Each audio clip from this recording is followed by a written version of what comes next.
Hello everyone.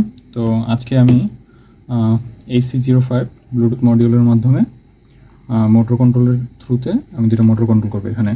তো এখানে যে চেস বোর্ডটা আছে, চেস বোর্ডের সঙ্গে আমার হচ্ছে মোটরের গিয়ার বক্স লাগানো আছে দুইদিকে, এবং সেটার সঙ্গে আমার হচ্ছে যে L298N মোটর ড্রাইভার লাগানো আছে। মোটর ড্রাইভার এই দুটোর স্পিড কন্ট্রোল করবে এবং এদেরকে কমান্ড করবে হচ্ছে আরডিনো ন্যানো বোর্ড।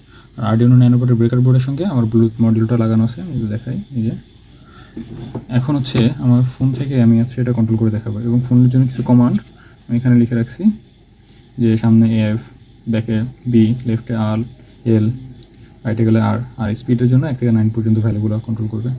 তো আমার এখানে কানেক্ট করা আছে, লিখে সেন্ড করি এফ, এই যে মোটর সামনের দিকে যাবে, এবং ডি লিখে যদি সেন্ড করি, এই যে এখন উল্টা দিকে ঘুরতেছে।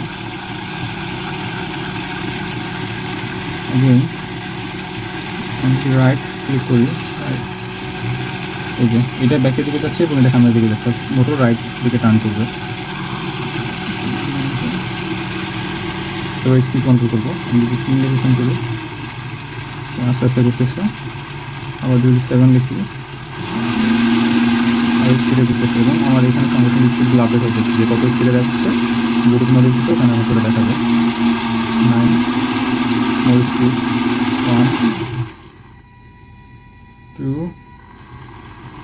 আর একটু ঘুরে 3 4 3 পর্যন্ত একদিকে বেশি ঘুরে, আর যে বছর কম ঘুরে দিকে ডিসি মোটর এই ব্যালেন্সটা থাকে। আর আমি যদি এস সেন্ড করি তাহলে সব স্টেবল।